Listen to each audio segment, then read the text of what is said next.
दोस्तों, आपका स्वागत है रॉयल पत्रिका में और मैं हूं आपके साथ हरी। और आज हमारे साथ में सिविल लाइंस विधायक और बड़े पत्रकार रह चुके गोपाल शर्मा हमारे साथ मौजूद है। भाई साहब, आज भी पत्रकारिता जीवित है या फिर राजनीति जीवित रहेगी? पत्रकारिता कहाँ जाएगी? पत्रकारिता तो साथ ही रहेगी, साथ ही जाएगी। अच्छा, साथ ही जाएगी। बहुत सारे मुद्दे हैं इंडिया में, राजस्थान में अभी, और एक मुद्दा पेपर लीक सबसे बड़ा मुद्दा बना हुआ है आज के समय में। पेपर लीक का मुद्दा ऐसा मुद्दा है कि हर स्टूडेंट ये चाहते हैं कि ये पेपर लीक रुके। ये कैसे पॉसिबल है और कब तक हो पाएगा? देखिए, भारतीय जनता पार्टी की सरकार बनने के बाद ये पहला मुद्दा सामने आया है और उसमें भी अभी ये बहस चल रही है कि इसको क्या माना जाए।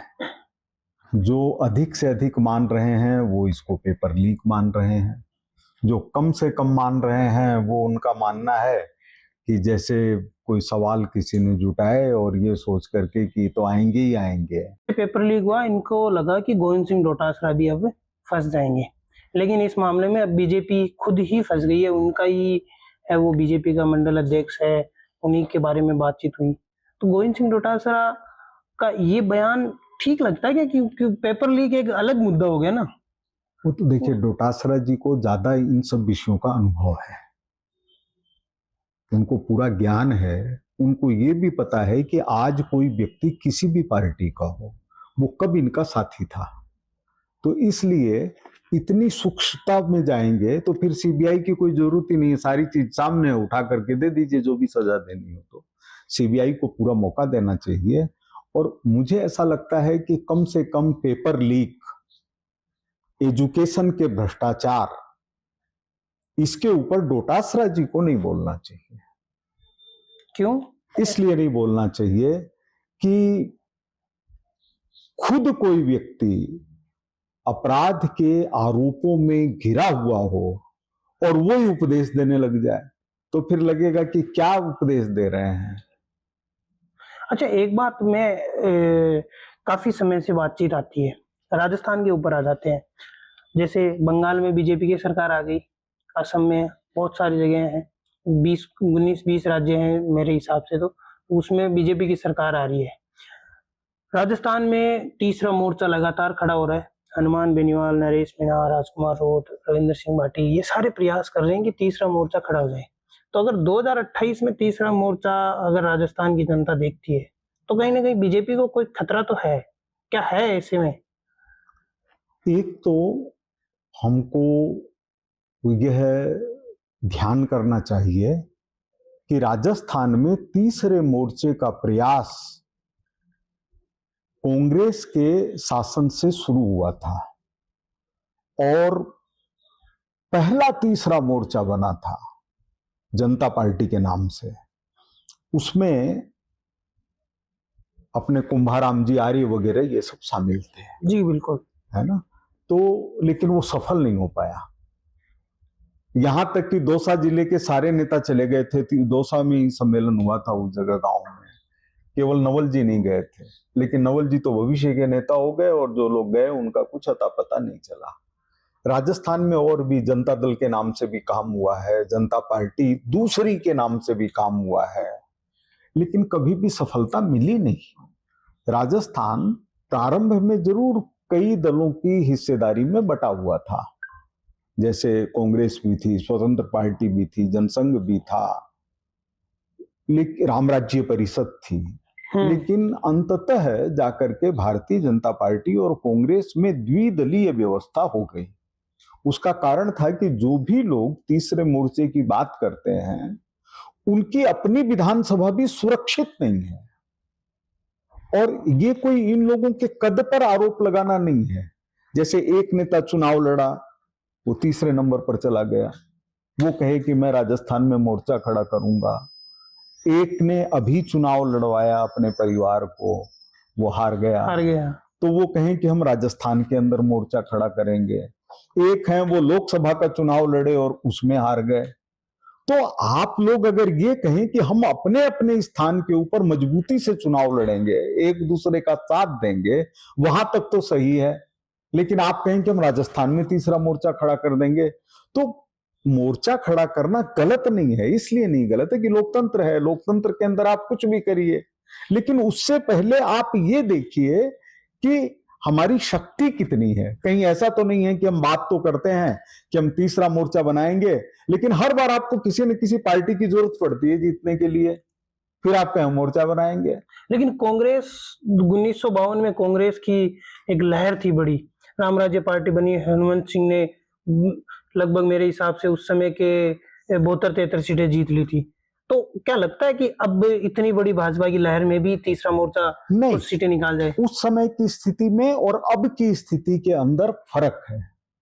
फर्क ये है, मैं थोड़ा सा ध्यान दिलाना चाहूंगा, इसमें आपने चर्चा की है तो, कि जब 1952 के चुनाव हुए तो महाराजा हनुमंत सिंह जी जोधपुर के महाराजा थे, हाँ। और उनके सामने जय नारायण जी व्यास जैसे कांग्रेस के वरिष्ठ नेता, ये 4 जो राजस्थान के वरिष्ठ नेता थे उसमें एक जय नारायण जी व्यास थे। जय नारायण व्यास ने चुनाव लड़ा हनुमंत सिंह के सामने, तो उन्होंने हनुमंत सिंह जी के सामने चुनाव लड़ा और जालोर से चुनाव लड़ा, और दोनों जगह चुनाव हार गए। हाँ। तो पूरे मारवाड़ के अंदर लगभग कांग्रेस का सफाया हो गया था। इसलिए कि राजस्थान में कांग्रेस स्वतंत्रता संग्राम से जुड़ी हुई पार्टी नहीं रही। जब हमारे 1942 का आंदोलन चल रहा था राजस्थान के अंदर, तो यहां पर कांग्रेस ने राजाओं वाले क्षेत्र के अंदर समझौता कर लिया और स्वतंत्रता संग्राम नहीं किया। सब जगह ऐसा नहीं हुआ, कुछ जगह संघर्ष भी किया, कुछ नेताओं को जनहानि भी हुई, उनके शरीर में भी चोटें लगी, अरदेव जोशी जी को हाथ गंवाना पड़ा, गुलाब सिंह जी सक्तावत को पैर गंवाना पड़ा, लेकिन जयपुर में सीधा समझौता कर लिया कि हम अंग्रेजों के खिलाफ नहीं जाएंगे। तो इसके कारण जो जनता में आग लगी हुई थी देश को आजाद करवाने की, उसका फायदा इनको नहीं मिला। अगर महाराजा हनुमंत सिंह जी का विमान दुर्घटना के अंदर अंत नहीं होता था तो राजस्थान की कहानी कुछ अलग थी, क्योंकि वो ऑलरेडी 70 सीटें के आसपास जीत। इसका कारण था ना कि वो स्वतंत्रता संग्राम में नहीं थे, लेकिन इसके बाद भी वो जनता के लिए हर सहयोग देने के लिए तत्पर थे। जय नारायण व्यास को मैंने वो पढ़ा था एक जगह कि जय नारायण व्यास को तो उन्होंने कह क्या रहा था कि मैं अपना पत्थर भी खड़ा कर दूंगा तो भी आप व्यास जी। हनुमंत सिंह जी बहुत लोकप्रिय व्यक्ति थे, बहुत लोकप्रिय व्यक्ति थे, और जय नारायण जी व्यास के खिलाफ तो जिस कांग्रेस के वो मुख्यमंत्री रहे, उस कांग्रेस ने उनके ऊपर आरोप लगा करके भ्रष्टाचार के मुकदमा किया, उन पर और माणिक्यलाल जी वर्मा पर, जो राजस्थान के निर्माताओं में से एक माने जाते हैं। तो कांग्रेस की कहानी अलग है। मतलब जो भी अपराध लोकतंत्र के अपराधी हों, उन पर ज्यादा चर्चा करना भी विषय को जी बिल्कुल। इतिहास से थोड़ा आगे बढ़ते हैं। इतिहास में हम घुस गए भाई साहब, और में अब थोड़ा सा आगे की तरफ बढ़ते हैं। तो रवि जी आपका ज्ञान है पूरा इतिहास का, इसलिए आप बढ़ गए। अब थोड़ा सा आगे की तरफ बढ़ते हैं और बातचीत कर लेते हैं। मैनिफेस्टो जारी हुआ भाजपा का 2023 में, बड़ा मैनिफेस्टो था, उसमें कई वादे थे। आज भी जनता का ये पूछना है कि वो वादे पूरे हुए या नहीं हुए। मैं आपको 1-2 वादे बता देता हूँ जो नहीं पूरे हुए, बाद में हम उस पर भी चर्चा करेंगे। जैसे किसान कर्ज माफ नहीं हुआ, इसके अलावा पेपर लीक वाला काफी हद तक रहा, लेकिन आखिरकार सरकार के मध्य बीच में आते आते ये भी हो गया। और इसके अलावा CHA को नियुक्ति का था, वो भी काफी समय तक रहा। SI भर्ती रद्द का था कि आज सरकार आते ही कर देंगे, 2.5 साल 3 साल लग गए। इसके अलावा संविदा कर्मियों को हटाने का कि ठेका भत्ता हटा देंगे, लेकिन अभी भी संघर्ष चल रहा है। ये वादे कुछ पूरे हो रहे हैं, कुछ नहीं पूरे हो रहे हैं। ऐसा क्यों चल रहा है कि एक साथ वादे पूरे क्यों नहीं होते हैं, या फिर कहीं ना कहीं मामला अटक रहा है? क्या जिससे थोड़ा सा प्रकाश डालें। देखिए, मैं इस चीज का मानने वाला हूं कि असंतुष्ट द्विज यानी असंतुष्ट विद्वान और संतुष्ट राजा ये नष्ट हो जाते हैं। क्योंकि राजा संतुष्ट हो गया तो उसको लगेगा कि मैं जो कुछ कर रहा हूं अच्छा ही अच्छा कर रहा हूं, सब अच्छा ही अच्छा चल रहा है। जनता की समस्याओं का समाधान ये रहता है किसी भी संकल्प पत्र और घोषणा पत्र का हिस्सा, कि जनता जिन परेशानियों से गुजरती है, पार्टियां कोशिश करती है कि हम ये वादा करें कि हम इसको समस्याओं को दूर करेंगे।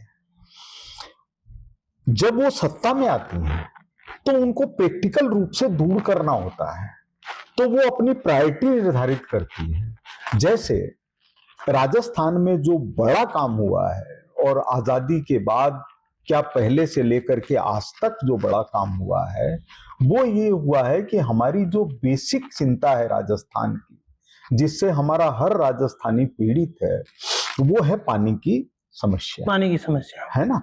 तो इस सरकार ने आने के बाद हर तरह के नदियों के जल का जो हिस्सा राजस्थान में हो सकता था उसको लाने का ईमानदारी से प्रयत्न किया। फिर भी गोपाल शर्मा को गंदा पानी पीने का नहीं, वो मैं बाद में आपको बताऊंगा। पहले मैं ये बताता हूं जी जी कि देश के इतिहास में ये पहली बार हुआ है कि मध्य प्रदेश के अंदर वहां के मुख्यमंत्री ने ये बयान दिया है कि हमने राजस्थान को ज्यादा पानी दिया है अपने से, और वो देते समय हमको ये ध्यान है कि हम अपने बड़े भाई को ज्यादा पानी दे रहे हैं। तो ये भाव कभी भी राजस्थान ने नहीं देखा। हमेशा पानी के लिए हरियाणा से, हिमाचल से, पंजाब से, इन सबसे विवाद चलते रहे हैं। पहली बार ऐसा हुआ है कि हरियाणा भी हमारे पक्ष में आया है, मध्य प्रदेश भी हमारे पक्ष में आया है, पंजाब को भी आना पड़ेगा। तो यह जो सकारात्मक चीज है, यह भारतीय जनता पार्टी की सरकार आने, और इसमें भी आदरणीय भजन लाल जी, जिन्होंने प्रायोरिटी सुनिश्चित की कि मेरी सरकार की पहली चीज है कि लोगों को आवश्यक जल मिले, तो उसके अंदर न केवल सफल है बल्कि जनता को एहसास है कि राजस्थान की सरकार नदियों के अंदर जल का अपना हिस्सा लेने के लिए प्रयत्नशील है। इसको कोई नहीं नकारा, आज तक विधानसभा में भी नहीं नकारा गया है। दूसरी चीज, आपने जो दूषित जल का विषय उठाया, दूषित जल क्या एक सतत परंपरा है या दूषित जल एक तात्कालिक समस्या है? अगर यह यहाँ की प्रवृत्ति है दूषित जल, तो उसके लिए भाजपा जिम्मेदार नहीं हो सकती। अगर तात्कालिक समस्या है तो तात्कालिक समस्या कहीं भी, जैसे मीडिया का काम है लोगों को जागरूक करना। अगर मेरे पैर के अंदर एक फुंसी हो जाए तो मैं कहूंगा स्वास्थ्य के लिए जागरूक रहने वाले व्यक्ति के पैर में फुंसी, पैर की फुंसी के लिए वो जिम्मेदार, उसने अपने शरीर का ध्यान क्यों नहीं रखा, और ये फुंसी बढ़ करके नासूर में बदल सकती है। कल को ये पैर नहीं रहेगा तो क्या होगा। एक तो ये स्थिति है। दूसरी चीज क्या है कि इतने बड़ा जयपुर, जिसके अंदर व्यवस्थित तरीके से पानी, सीवरेज, जल भराव की समस्या का एक साथ निराकरण नहीं हुआ, क्योंकि शहर टुकड़ों में बसा है। तो इसलिए कई जगह शहर के मुख्य हिस्सों के अंदर 6-6 घंटे, 8-8 घंटे पानी एक ही बरसात के अंदर बढ़ जाता है। एक बरसात के अंदर किनारे के घर टूटने लग जाते हैं। तो मैं आपकी समस्या से इनकार नहीं करता। जैसे सुशीलपुरा क्षेत्र में 2-3 दिन तक लोगों को परेशानी झेलनी पड़ी, लेकिन अगर हम उसका राजनीतिकरण कहेंगे, हम कहेंगे कि 2 महीने से समस्या थी, 1 महीने से समस्या थी, तो 2 महीने से समस्या थी तो 7 दिन पहले भी सामने क्यों नहीं आई, उसी समय क्यों आई और उसी समय क्यों समाधान हो गया। आज कोई जाएगा तो वहां समस्या नहीं मिलेगी। तो नियत क्या है, नीति क्या है, वो महत्वपूर्ण है। कांग्रेस की सरकारों को जवाबदेह ठहराने से काम नहीं चलने वाला है, क्योंकि हम तो एक बात से मान चुके हैं कि कांग्रेस की सरकारें भ्रष्ट है और भ्रष्ट रही हैं। लेकिन हम कितना जागरूक रह करके जनता की समस्या को तत्काल समाधान करवाना चाहते हैं, इसमें हम जितनी भी गति करने की कोशिश करेंगे वो हमेशा कम रहेगी। जनता की तकलीफ ज्यादा है, हमारी कोशिशें उसी अनुपात के अंदर लगातार बढ़ते रहनी चाहिए। 2028 में सरकार वापस रिपीट कर रहे हो, जिस हिसाब से चल रहे हो उस हिसाब से?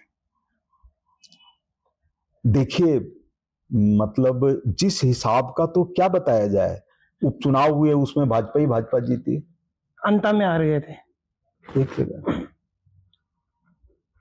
एक जगह। और अंता हमेशा से है ना, कांग्रेस के लिए कमजोर सीट नहीं रही हुई है, कांग्रेस की मजबूत सीट रही हुई है। यहां तक कि जब दुष्यंत सिंह जी लोकसभा का चुनाव लड़ते हैं तो भी अंता के अंदर बहुत भरपूर मेहनत करनी पड़ी। लेकिन कंवरलाल मीणा तो जीत के आ गए थे, बीजेपी से थे। हाँ, तो ऐसा थोड़ी है कि वो हमेशा के लिए लिखी हुई कि हारेंगे ही हारेंगे। कंवरलाल मीणा जीत के आ गए थे, लेकिन आप बताइए कि उन पर ही आरोप लगे और उनको इस्तीफा देना पड़ा। तो यही लोकतंत्र की जो ताकत है, उसी में तो मजा है। लेकिन 3 विधायकों को तो नहीं देना पड़ा इस्तीफा, उनके ऊपर अब तक कोई बात नहीं आ रही है। ये जो वो है रेवंत राम डांगा, हाँ, और उसमें जो बीजेपी से है, इसके अलावा एक कांग्रेस का, एक निर्दलीय है। उसमें क्या है, चीजें बहुत ज्यादा स्पष्ट नहीं है। अच्छा, एक बात ये है कि कुछ पे कार्रवाई हो रही है, कुछ पे नहीं हो रही है। क्या वो जो जिन पे नहीं हो रही वो प्रोसेस में है आज विधानसभा के? जैसे जैसे अभी 3 विधायकों पे नहीं हो रही, हाँ, तो देखिए वो प्रोसेस में है अभी। वो प्रोसेस का क्या है कि जो विधानसभा की कमेटी है, फैसला उसको करना है। उसमें बीजेपी के लोग भी हैं और कांग्रेस के लोग भी हैं, और लगभग बराबर से रहते हैं, क्योंकि निर्दलीय भी आ जाते हैं। हाँ, 2 निर्दलीय भी है उस हाँ, कमेटी में। तो उन लोगों ने अभी तक कोई ऐसा विषय वो विधानसभा अध्यक्ष के सामने उठाएं और उठाएं, ये करें कि इसके अंदर न्याय नहीं हो रहा है, इसके अंदर सुनवाई नहीं हो रही है, तब तो समझ में आए। आप देखिए कि कोई भी, किसी ने भी नहीं बोला विधानसभा के अंदर, किसी ने इशू नहीं बनाया। ये तो है, मतलब ये आश्चर्य की बात है। और फिर इसमें मीडिया की तरफ से भी अगर कहीं हाइप क्रिएट की जाती है, तो उसका अगर हम खुलासा नहीं करेंगे तो आगे जाके और गड़बड़ी होगी। अगर कोई गलती कर रहा है तो उसका खुलासा हो, और विधायकों ने गलती की है तो उनका खुलासा हो। तो इस मामले में हम लोग, कम से कम जो लोग ये मानते हैं कि राजनीति से कहीं बड़ा राष्ट्र है और राजनीतिक दल से बड़ा कहीं राष्ट्र है, वो लोग हमेशा ये सोचते हैं कि लोकतंत्र जिंदा रहेगा तभी तो राजनीतिक दल और हम लोग जिंदा रहेंगे। जी बिल्कुल। जाते जाते एक आखिरी सवाल भी पूछ लेता हूँ मैं। बिल्कुल। नरेंद्र मोदी का एक बयान आया कि सोना नहीं खरीदना है, पेट्रोल का कम उपयोग करना है, वर्क फ्रॉम होम ज्यादा करें, विदेश यात्रा को टालें। लेकिन फिर नरेंद्र मोदी का एक वीडियो आता है कि 100 व्हीकल के साथ वो रोड शो कर रहे हैं। उसके बाद ये होता है कि नरेंद्र मोदी अब विदेश की यात्रा भी करेंगे।